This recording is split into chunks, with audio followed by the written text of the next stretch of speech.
Hello chess friends and welcome to Zanov's Chess Channel and welcome to the Computer Blitz Chess Championship in 2020. Today with another great gameplay by Stockfish NNUE against Leela C0. Although this Computer Blitz Chess Championship is over, we're still continuing to analyze some games because I think they're really cool and they have really this great attacking formations, great attacking possibilities, great tactical shots that we love to see, of course. And today with another great gameplay by Stockfish NNUE here with the white pieces against Leela C0 with the black pieces.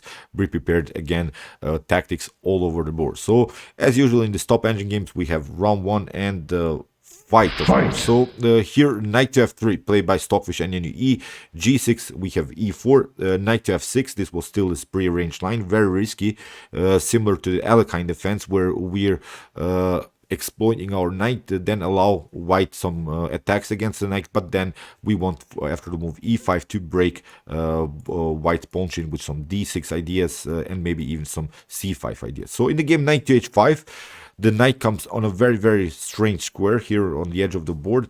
g4 doesn't bring you so much immediately because still we have a good square for a knight. Knight to g7 where the knight could jump then maybe in long terms after potential h5, breaking the pawn here on g4. If the pawn moves on g5, then we could really cement our position around the square f5. So far g4 not a possibility. d4 here by Stockfish and NNUE supporting our advanced pawn. Our advanced pawn on e5 is basically our main attacking theme, because I've talked about this attacking themes in the middle game in my Basics in Chess series. If you want to follow maybe more and study chess more, you can also check it out. When we always have this advanced pawns on one side of the board, it's obvious that white will attack here the king side, because our advanced pawn is on the right side of the board. Of course on the king side it's advanced, so that's why we should basically coordinate our attack on that side of the board. So d6, a natural choice here by Leela C0. Whenever you feel pressured by one pawn or maybe one piece, we should try to kick away that piece or pawn, because it's of course creating space advantages for white. That's why d6 very important move. Bishop to c4 attacking the weak f7. g4 now is not a possibility as the bishop is covering that square. Here knight to c6 was played, and now castling played by Stockfish and NNUE. Here bishop to g7 played by Leela C0. D takes e5 is very risky, because you can play maybe something like knight to e5, knight to e5, d takes e5 after trades of queens. Okay, still this is an endangered knight, but I don't like this situation around the square f7. And maybe white could also try here after the move d takes e5, here d5 would be very interesting. Okay, black can maybe counterattack with e4, but now knight to g5 attacking the pawn back. The knight is also attacked, knight to e5, but now bishop to e2. It's very risky for black. We're attacking the knight. Maybe black could try bishop to g7, but we can simply take. And black should probably in this continuation maybe try something like h6, kick away the queen, kick away the knight, and then maybe try something like bishop to f5, bishop to g6, maybe then queen to d7 and queenside castling, because kingside castling in this particular case is not an option. The king is simply too endangered. The king is naked here.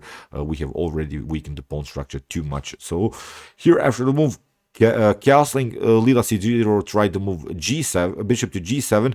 Now there are g4 possibilities, but you have to support this g4 further. That's why here knight to g5 played, and we're threatening now to trap the knight with the move g4. In the game castling was played by Leela C0. We have to also protect our f7. So castling, we have g4, h6, counterattack by Leela C0. We have g takes h5, h takes g5, and now of course h takes g6. We have now really the tension around the square f7 you cannot take. That's why Leela C0 counterattacked with the move d5, locking finally this long diagonal light squares. But of course we have now this in between check. This Zwischenzug g takes f7 comes with check, rook takes f7, and now bishop to e2. So let's stop and evaluate the position. White is up one pawn. White has, I think, better position. Although white is also here this light square problems in front of the king, but at least we have still the light square bishop on the board, which can be a very protective piece. Black's king is also endangered. We should also notice that. So far it's really a wild game, and what we want to do is somehow, of course, support further our d4 pawn. The d4 pawn is basically the cornerstone of our attack, because the d4 pawn is supporting our e5. The e5 is, as I said, our main space advantage. So far I think white is really here a comfortable game. The g5 is also hanging, so in the game bishop to h3 played by Leela c0, attacking the rook, and here Stockfish NNUE is really greedy to sacrifice the rook for the exchange. Play simply bishop to h5, rook to f8, and now simple a4. What's the idea about this move a4?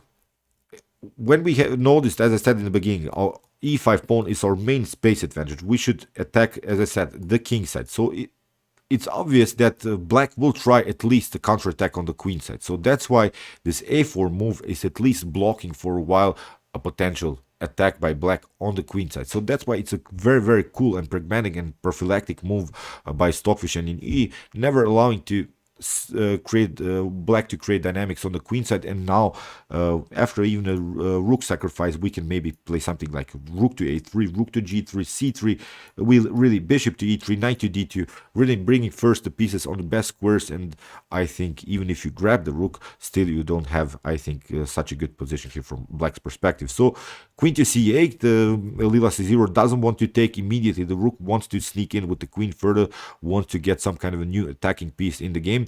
Rook to a3, as I said, very nice rook lift. You see the tactics are really all over the board. Bishop to f5, f1. Finally, we have bishop to g4, also an intermediate attack by Stockfish NNUE, and now Leela c0 tries to save a little bit this bishop, because after queen to e2, knight to d4 could be the possibility. So that's why bishop to e2 was played, and now queen to f5 by Leela c0. We have bishop to e3, supporting really our d4 pawn, but also our f2 pawn. Now the bishop is a little bit blocked out, but it's at least a good defensive piece. Still, we will find a way with this knight into the game. Maybe here knight to d2, knight to f1, knight to g3, knight to h5 is a possibility. Rook to b2, rook to b3 attacking this one, c3 protecting everything. Even a trades of queens is possible, because I don't think that black has so many good counterattack possibilities. As I said, our main positional goal is to support here the pawn chain, and because the bishop is supporting this, I'm not seeing good counterattack possibilities also here for black on the queen side. So knight to d8, Leela c0 is desperately trying to maneuver some pieces here towards the king side to get more defense ideas, and as I said, maybe also c5 idea could be a possibility to finally create some kind of a dynamic on the other side of the board. In the game, bishop to g4 attacking the queen, queen to g6, and now queen to d3. This wasn't played in the game, but let's see. If you play queen to d3, it's not a problem. Rook to d3, maybe you can try c5. But now bishop to g5, simply grabbing this pawn. This is the main weakness. After something like c takes d4, we can support again with the new pawn our main strength. As I said, it's the advanced pawn on e5, and still this pawn on d4 is hanging. Maybe you could try knight to c6, but now bishop to e6 is very risky. Then you lose out this pawn. We can take out maybe then the knight, then maybe also take out this pawn, support it further with c3, and I think when we maybe connect these three pawns here in the center of the board, then we should simply search for f5 motifs, and I think black is simply lost. So trading off the queens is not a good option here for black. Black tried queen to h6, knight to d2, we have knight to e6, and now knight to f3. As I said, black has troubles. White will find always ways into the game with these minor pieces. We have knight to f4, very nice cementing move by Leela c0, cementing this knight on a very active square, and now queen to b5, played by Stockfish and NNUE, trying maybe some bishop to f4 ideas, queen to d5. In the game, king to h8, getting out of the potential range, and now queen to b7. Stockfish and NNUE grabs a pawn. Now there is really no queenside activity possible. You could maybe try rook to b8, but maybe you risk again here a new pawn move. Here queen takes c7. This was played in the game, so you're losing simply too much material in the game. Rook to b2 was played by Leela c0, but now Stockfish simply forces the trades of rooks. This what you do here in the game, rook to a2. When you're maybe on the passive side, you don't want to trade off more pieces. Rook to a2 comes now with the idea to create maybe a very dangerous check on a1, but Leela c0, but Stockfish, pardon me, plays a very aggressive move h4. So Let's see the possible continuation. If you try g takes h4, this wasn't played in the game, but now queen to e7, we can simply attack the h4 pawn.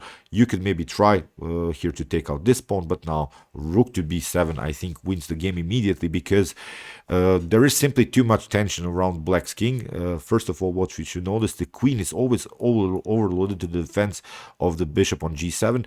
The queen is also overloaded here to the defense of the h4 pawn, and we have also the possibility in some occasions bishop to f4. You see, maybe also to try to grab out this pawn somehow on d5. So as I said, here really bad position. We could also try knight to g5, maybe something like knight to f7, so everything is glued together here by white. You can maybe try one check, it's not the point about that, but then king to h2, simply nothing is going on here. Basically our opponent's pawn is protecting us from some queen attacks, which is really a cool defensive setup here by white. So in the game, after the move h4, we have rook takes a4, rook to b1, queen to a6, and now h takes g5. We have queen to g6, and now king to h2, hiding our king. Queen to e4, and now queen to e7. Really, you see how compact this position by white is. Everything is glued together. The bishop is protecting the knight, the pawn is protecting the bishop, this bishop is protecting this pawn, the knight is protecting the pawn. Everything is like cemented, glued together. No counterattack possibilities here for black. In the game, knight to g6 was played, and now queen to e6. We have knight to e5, a desperate try here by Leela c0. We'll give that. This was pathetic sound. That was so after knight to e5, nothing special is going on, because what Leela c0 has noticed is this tactics on the 4th rank, but it's not a problem. Still, we can take knight to e4, the bishop to e4, and now king to g1. If you try, still I think even you can take queen to e5, d takes e5, maybe bishop to g4, rook takes bishop on g4, but now f4 cements really these three connected pawns. You could maybe try d4, but now after king to h3, attacking the rook, you could maybe give up back the exchange, rook to f4, but now rook to e1, I think, wins the game. We have this supported pass pawn, we have another pass pawn.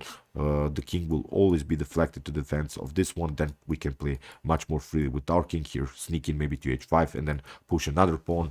Here the most important thing is that the rook is protecting also this potential promotion on the 1st rank, so that's why it's also a winning endgame. But here Stockfish played, of course, a more accurate move, king to g1.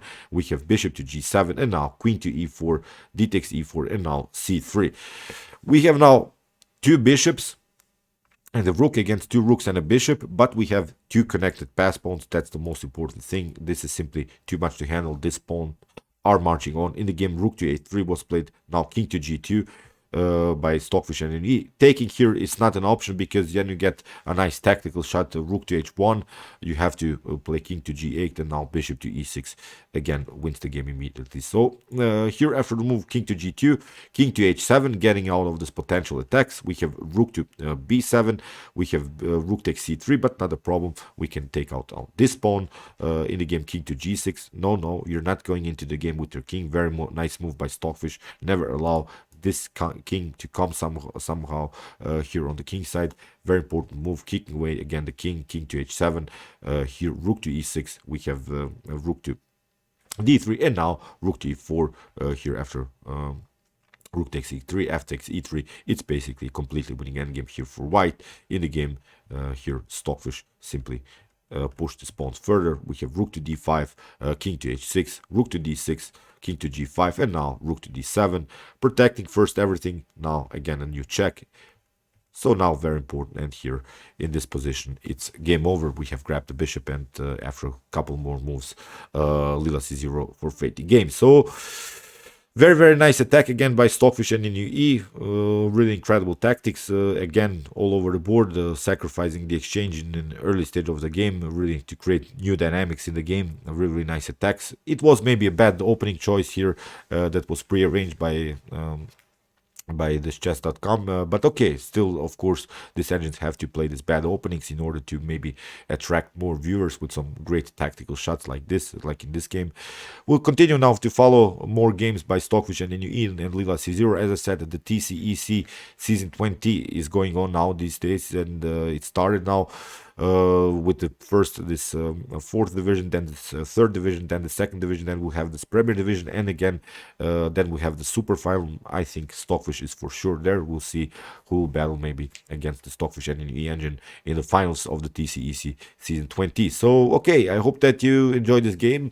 I really enjoyed it a lot. If you want to see more attacking brilliancies like this, check out my commented chess games played by computer series. Here's the link. And if you want to see the humans battling in their best chess games, check out my best chess games of all time series. Here's also the link. And if you like this content, you can also subscribe to my channel.